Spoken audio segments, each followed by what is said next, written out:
La investigación demuestra que la conducta tanto de mi esposa y la mía estuvieron plenamente apegadas a la ley.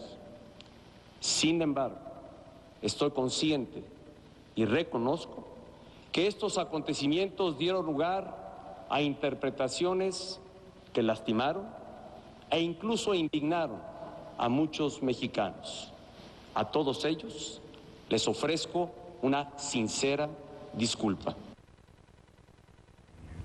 Así lo dijo la sincera disculpa del presidente de México el viernes pasado y la ofreció poco después que su secretario de la Función Pública, Virgilio Andrade, anunció el resultado de la investigación que realizó sobre el potencial conflicto de interés del presidente, de su esposa o del secretario de Hacienda por 3 inmuebles, 3 casas que compraron de empresas contratistas del gobierno federal.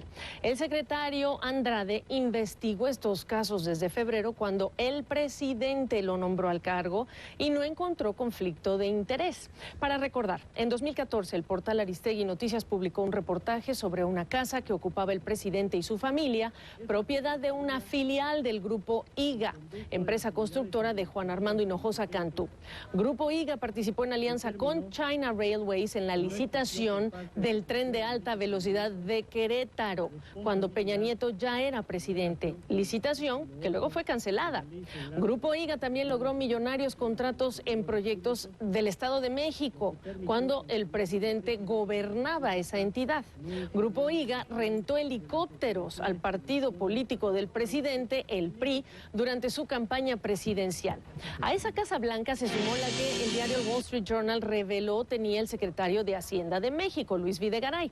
La Casa Blanca, esta otra, de Malinalco, que Videgaray compró de la empresa de bienes raíces H&G, propiedad de un empresario beneficiado con importantes contratos de obra pública. Y llegó una tercera casa, ubicada en el Estado de México, en Ixtapan de la Sal, que Peña Nieto habría adquirido de un empresario que logró millonarios contratos con el gobierno del Estado. Sobre estos casos, Andrade dijo: no existe conflicto de interés, ya que ni el licenciado Enrique Peña Nieto ni el doctor Luis Videgaray Caso incurrieron en alguna acción parcial relacionada con las atribuciones legales que les corresponden, ni participaron de forma alguna en los contratos celebrados con el gobierno federal. Bueno, para concluir que no hubo conflicto de interés, el secretario Andrade, hay que decir, omitió completamente la trayectoria política del presidente como gobernador del Estado de México.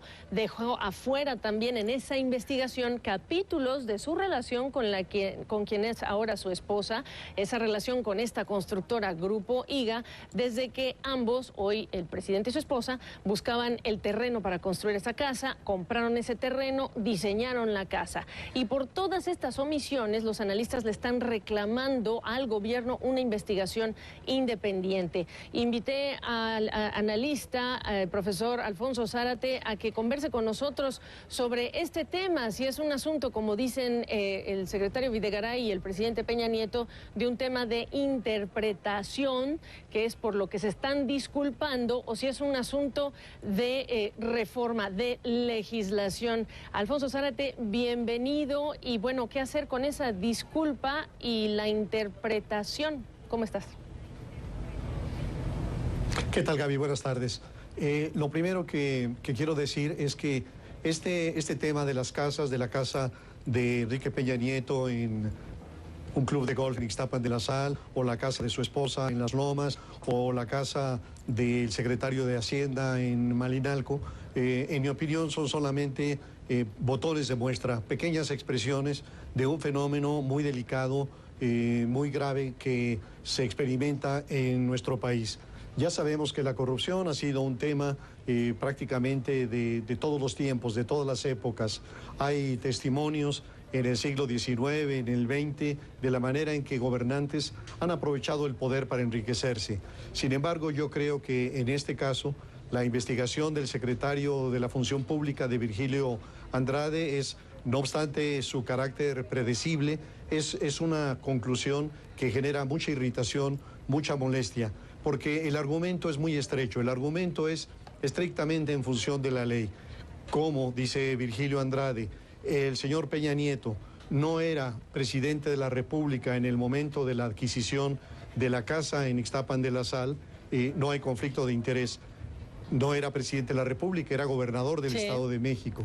Y en el caso de Videgaray, tampoco era miembro del gabinete, no era secretario de Hacienda, pero sí era parte del grupo de transición que iba a llegar a la presidencia de la República y se sabía que iba a ocupar una posición clave dentro del gabinete. Así que, desde un punto de vista muy estrecho, estrictamente jurídico, en efecto, quienes han sido señalados se encontraban en una especie de limbo legal, en donde no eran imputables. Pero hay que decir que este tema es un tema que rebasa la legislación para convertirse en un tema de ética política. Y que en un país que invoca tantas veces a Benito Juárez, quien llamaba a los funcionarios a vivir con la modesta medianía que le daban sus saberes, estas casas fastuosas generan una enorme irritación y sobre todo la vinculación de estas casas con un grupo de contratistas pequeños, el grupo OHL, el grupo IGA, el grupo Hermes, las empresas de San Román, que han sido, como lo decías antes, enormemente beneficiadas por contratos. Primero en el gobierno de Arturo Montiel, después en el gobierno de Peña y ahora en el gobierno federal. Ahora, desafortunadamente para la sociedad mexicana que se muestra indignada, porque eso es lo que yo he recogido en los últimos días que estuve por allá por México, es simplemente esperada en términos del resultado de esta investigación. Mi pregunta para ti es, ¿qué habrías esperado que fuera distinto cuando la legislación mexicana no parece ser muy clara en lo que es el tema de conflicto de interés y al final del día el secretario de la Función Pública es nombrado por el presidente Peña Nieto, que en el caso del gobierno federal no es el único caso exclusivo en el que será el auditor o el juez o el investigador, pues es nombrado por un gobernante? El caso no nada más es en el gobierno federal, es en los gobiernos estatales. Así es, yo creo que estas dependencias, como es la Secretaría de la Función Pública, han servido solamente de tapaderas a los negocios de los funcionarios de gobierno. Es decir, que en vez de cumplir con su función, al final de cuentas lo que hacen es tapar los indicios y ofrecer este tipo de conclusiones. Lo mismo ocurrió con Vicente Fox. Yo recuerdo que en ese momento lo que era la Secretaría de la Función Pública había planteado que iban a meter a la cárcel a los corruptos. Uno solo de los corruptos del gobierno anterior entró a la cárcel, nadie absolutamente. ¿Y qué podríamos esperar? Yo diría que lo que debía esperarse es, por una parte, el que haya una reforma a esta ley y a otras leyes anticorrupción, de tal manera que no dejen estos resquicios que hoy le favorecen a los gobernadores, a los presidentes municipales, que saben que pueden adquirir estas ventajas en el momento de transición o después de ser gobernadores. Y lo segundo, yo creo que el presidente tendría que inhabilitar a estas constructoras y decirles que no van a participar más en estas licitaciones en donde se están llevando miles de millones de pesos. Esperaría investigación para los servidores públicos que otorgan estos contratos y para las empresas constructoras de este grupo de amigos que se han beneficiado enormemente de la corrupción en los gobiernos del Estado de México y federal.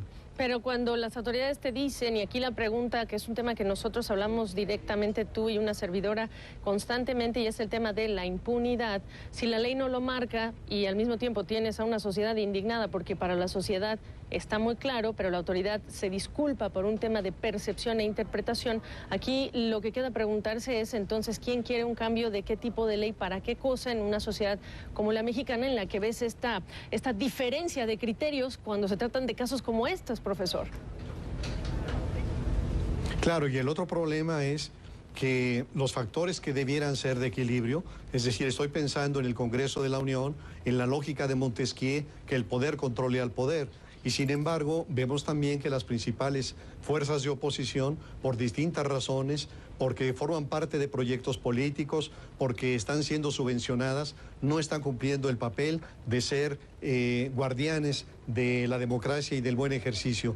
Así que por lo pronto a la sociedad lo único que le queda es la venganza en las redes sociales, la venganza en las caricaturas, en algunos medios de comunicación y desde luego reforzar la exigencia de que los gobiernos no solamente cumplan la ley, sino además que se comporten de acuerdo con una ética republicana que les es exigible. Bueno, pues nos quedamos con esa idea. Alfonso Zárate, profesor desde la Ciudad de México, muchas gracias por esta oportunidad. Gracias a ti, Gaby. Buenas tardes. Buenas tardes.